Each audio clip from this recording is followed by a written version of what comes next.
So hey guys, today we have Ankit here who will be sharing his journey as a student in South Korea and later on his journey as a software engineer in South Korea as well. But first, this video is brought to you by Skillshare, where you can find tons of resources to get started with video editing, Photoshop, design, or even the languages that are important for study abroad process. For example, you can easily find Korean language and you can learn the basics of Korean in just 4 to 5 hours through these Skillshare courses. So definitely try it out, and if you will use the link in the description below, you will get free premium trial, and later on it's going to be very affordable as well. So hi Ankit, can you please introduce yourself? Hi Anur, thanks for getting me. My name is Ankit Kumar and I hail from Nepal. And I did my schooling from Nepal and then I moved for my further education plus two and like bachelor's to India.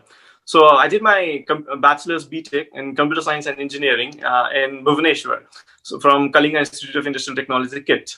And it's a private university. And then later on, I wanted to get some exposure of the industry. So I started working as a software developer engineer in Cyber Software Pune. So I worked there for almost 2 years, and later on that, I thought of getting into masters. I moved to South Korea, and then I pursued a master's in information and communication engineering.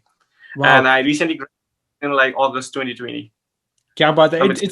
It's like story of pretty much every Indian or every desi guy.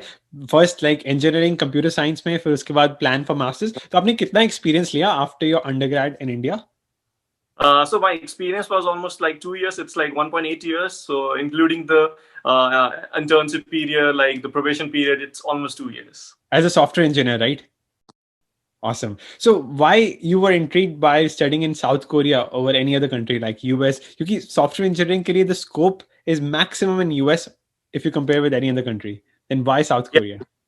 Yeah, very true. So this is a very interesting thing, and like the majority जितने India में काम करते हैं, or majority of the students, even I prepared for GRE and I got 318, and later on I also gave like I prepared for IELTS and I got like 7, and then I was full-fledged like planned to go to US, but since like for us the middle class families, the financial condition is like a major concern. So either you take a loan or you must have your own assets, or you should have some savings. So for me, the financial condition, like taking up a loan to apply for a good university or getting a scholarship, it's difficult a bit. So I I got in touch with some of my seniors who were in South Korea, and then they taught me that they gave me an edge of having more scholarship or even like studying full-fledged scholarship programs. So I applied to that, and then I got in with full scholarship, and like I had to pay nothing from my pocket, nothing else. Wow. So what was the standing out factor for you to get into South Korea? Was it your GRE score, या फिर GPA, या फिर how you got that scholarship? Yeah. So Anur, whenever you apply to like South Korea, maybe it's like into like IELTS or SNU, which are ranked like pretty much high, like like 39, 33 in the overall ranking. But even if you apply to other universities and other states, other cities, so they don't actually target mostly for your GRE score or like TOEFL score. They look. It's pretty much the filtration process is pretty much same as like US, but over there they focus morely on research. So my prime objective, like to go to South Korea, was because of research. When you start studying there, along with the coursework, you'll get RA since day one, and that will continue till the end of your like studies. So the master's is for 2 years, unlike some like flexible programs in US. So over here you are an RA since day one till the end. So that is the main motivation which they filter out. If you are interested for research, South Korea is the place which you should definitely go. Oh, so GRA. So you started GRA since day one in South Korea. क्योंकि US में क्या होता है? Like I think US में भी also it's similar, but you still have to pay tuition a little bit, like 1,000, 2,000 कुछ ना कुछ होता है. But in your case, it was absolutely zero. So like when I applied, I got a scholarship of like 50%. Okay. So they get scholarship, you may get even 100% scholarship, and you get 50% or 33%. So there's a unique concept over there that the university gives you a scholarship of 50% if you are a pretty good student. And if you have a good IELTS score or if you have a good GRE score, they give you extra 33%. So you must be among the top 5% of the overall applicants to receive the 33%. So that makes 83% full scholarship. And as I told you, like before applying to South Korea, it's like you cannot apply all of a sudden at random. You need to contact a professor or advisor who will be your mentor for your thesis, and he's the one who's going to take first of all, you interview before, like, if he's gonna get you enrolled in his lab, and then later on he'll be the one who you will mention in the application form that I'm going to be studying as a student under this professor. So that is one of the standing point, while studying in Korea. And when you apply, you get a scholarship, and I received a scholarship of like 50%. And since I was not among the top, like, 5%, so what happened is, like, my professor, since I got into my GRA, like the research assistantship, so you get the funds and you get paid, and from that my professor covered the rest of the fees, and I also got my stipend for my livelihood. So that was a pretty good month, pretty fun. Wow. That is amazing. Matlab, you have to be, first of all, in 95 percentile. That means you are better than 95 percentage of the students applying to that school. Now, let's talk Yeah. about your university. Ab batao why students should choose the university you went to. Kya khasiyat hai its ranking and comparison with the rest of the world universities? Okay, so, like, if you compare with all the universities in South Korea, I can, like, bet on this. I can say a sure shot that most of the universities, or maximum of them, almost 95% of them, are focused on research. Be it a university from the other parts, other states, or the remote states, or in the Seoul, the capital city.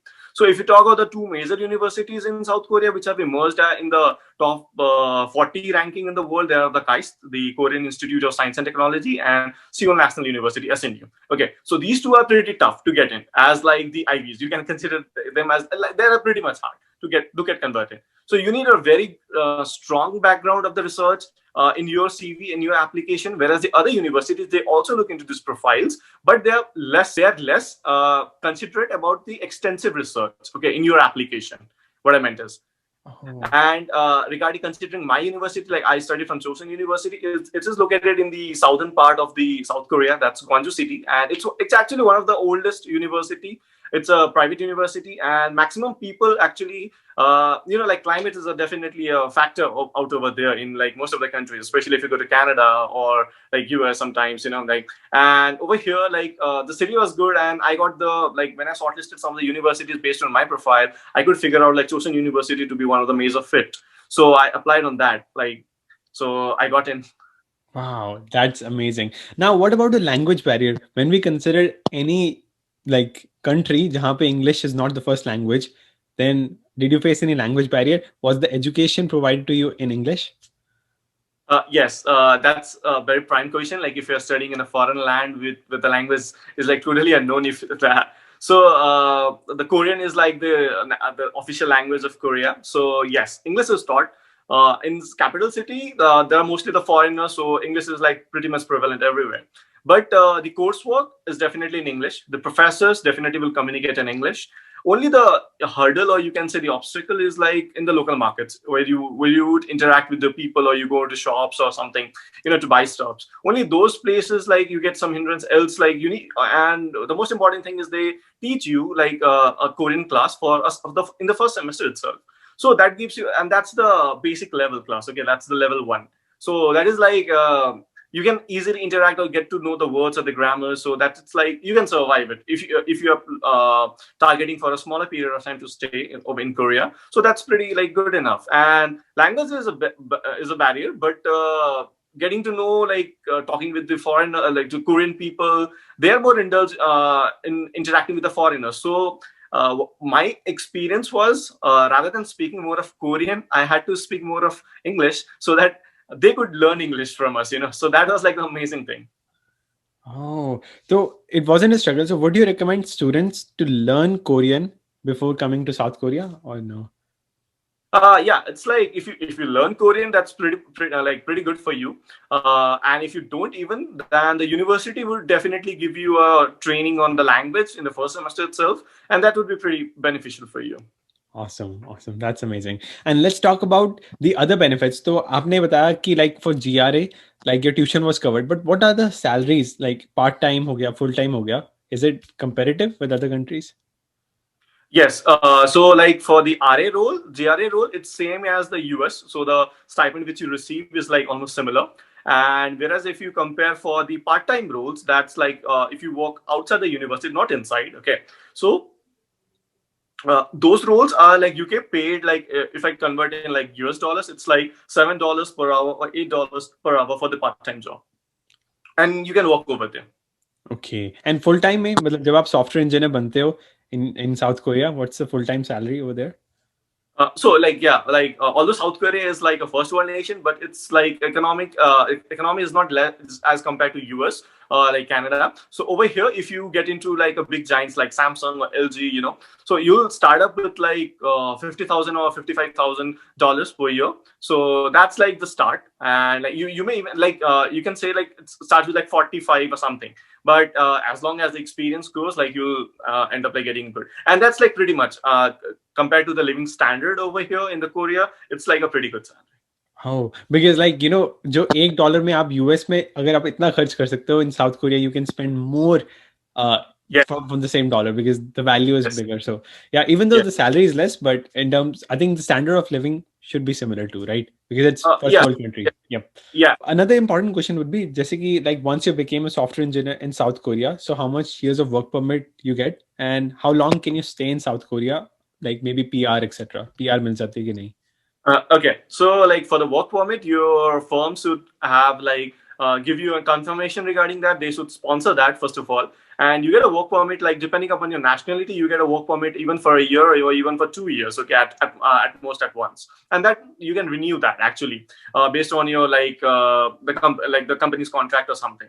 And if you want to get a PR or if you want to like settle up over here, like Korea has like introduced like some point system that if you stay for some reasons, some particular number of years, and if you have some status over the credibility of the credits and all, so you get some points. And based on that, like I would say like 8 to 10 years would be like I would say like the criteria if you want to get full-fledgedly settle up over here. Oh, but what are your plans now? Like since you just completed your masters, तो आपका future plan क्या है? Yeah, so like I was like a normal bachelor's in computer science engineering, and I followed like what the same people do in India. So I managed job career as a computer science engineer, as a software developer. So coming after this into the master's program, I was more dedicated to I would say more tilted towards research. So a good option is like I can go for a fellowship or I can go for a job. In fact, for a job or mostly based on the R&D domains. I would pursue for the PhD or even go for a fellowships if possible. Then that's like that would be a really boon for us if you're getting into research. And I'm even open like for the software developer role. So even I'll be applying for that later on to get an industrial experience. Awesome. So I would also like to focus like how you can get into like South Korean universities. Okay, so as I told, like I applied myself, like choosing the contacting the professors and who can like enroll me into the research projects and something. One of the other way is like there is a government scholarship program known as a Korean Government Scholarship Program, KGSP. So if you get enrolled for this program, so this is like fully funded by the government. Okay, so if you come for masters, it's for 2 years, fully funded by the government. If you come for PhD, it's for 3 years, fully funded by the government. The only thing over here, or you can say an extra effort which you need to do, is learn the language for the entire 1 year. So the government sends you to a university where you learn Korean language for the entire 1 year, and then you have some level of certification. Only after that, when you clear that, you get enrolled into the government university and pursue your master's or bachelor's or even PhD. So that is also a good option if you are more like focused, or if you are more interested in learning the language for entire 1 year and then getting enrolled. So that's optional, right? अगर आप चाहो तो you can spend 1 year No, in. that's compulsory. That is actually that is why it is a government program. So the government actually focused on like spreading the Korean language among the foreigners. So that is why they put you into a university to learn a language for the entire 1 year and have a certification of that, the Korean language. That's level 4. So you need to have. So it's like the other languages. You have the level 1, 2, 3, 4. So you complete level 4, and then you are fully perfect to go for the universities, because in those cases you will be taught in the Korean languages too. So it's not the case that you will be taught only in English. So if you go through those scholarship program, it would be easy for you if the university teaches in Korean. But for me, I chose my chosen university, and a couple of other universities I could have applied through. And over here, when I inquired, so everything, the coursework, the teaching, the administration, everything that was like in English. So it was a convenience. So I like opted for this option. Okay, so अगर आपने किसी और university में apply किया होता, then you would have to take 1 year off and government school जाके आपको Korean सीखनी पड़ती, then we would have gotten to your engineering. But now through that university, through that course, आप सीधा पढ़ पाए, right? That's the difference. So yeah, so as I mentioned, like, there are two ways. Either you apply through government or you apply yourself. So that those are the government scholarship schemes. Okay, like in NTSC, like for for FITZI coaching and or something stuff, like that, the scholarship programs. So it's similar to that. So like you apply yourself first through the government process. The government filters you out and then sends you to learn a language and then gets you enrolled to the university. Whereas if that is one of the other routes, but the mainstream which I followed is same as what we do while applying to US or Canada or anywhere else. That's like the other option which I followed.